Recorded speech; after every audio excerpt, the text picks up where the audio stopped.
Super Mario Strikers is a Mario soccer game. We've had another Mario sports game, but we've had a pretty good run of luck in 2005 with Mario sports games. We've seen Mario in Mario Baseball and Mario Kart. We've seen him in games like NBA Street. Now we have him in a soccer game.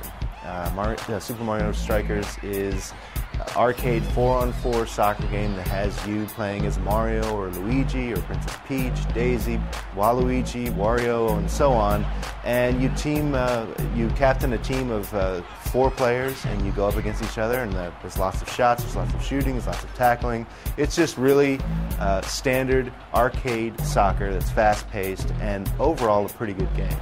Some of the best parts of the game are sort of the manic pace that a match can build up to. There's lots of things that you can do in the game. I mean, there's lots of different cool shot types. It's really easy to get into. One of the great things about any great arcade sports game is the fact that you can get right into it and feel like you really know what you're doing right off the bat. The controls are really simple. The big A button is just pass, and the red B button is for shooting.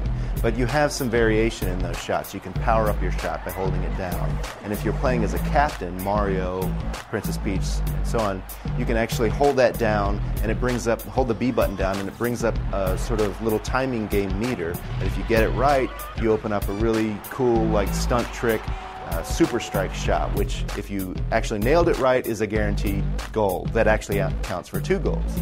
So you want to, but the challenge there is finding open space on the field to have enough time to pull off that shot. Has a lot to do with timing, and it takes a little while to charge it up.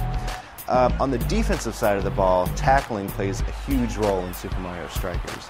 And there's 2 types of tackles. There's the regular, tackle that gets you immediate control of the ball back. There's also a big hit tackle, which is actually really satisfying. You sort of crunch a player up against this electrified fence and electrocutes the Nintendo character. I think that's a little bit weird. And big hits really, to me, they feel like the most important skill to learn in the game.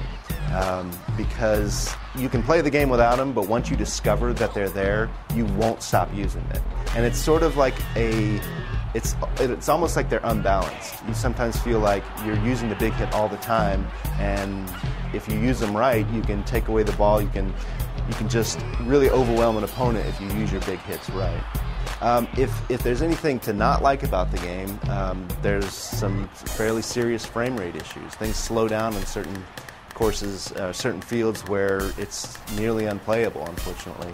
And a lot of that Nintendo charm seems to be missing from this game. There's no real narrative to the story, unlike a game like, say, Mario Baseball, where you sort of followed a narrative, so to speak, and had a goal to achieve. Here you're just playing cup after cup after cup and wanting to win cups. The presentation of the game is actually kind of pretty vanilla. The menu system is really kind of just plain looking, and the voices in the game, you'll have like Luigi and his little voice and Mario and his voice when they celebrate. Their little goal celebrations are kind of cute, but there's not a lot of variety to them. And there's not even a lot of variety to the animations themselves. The Super Strike animations, once you've seen it once, you've seen it a million times.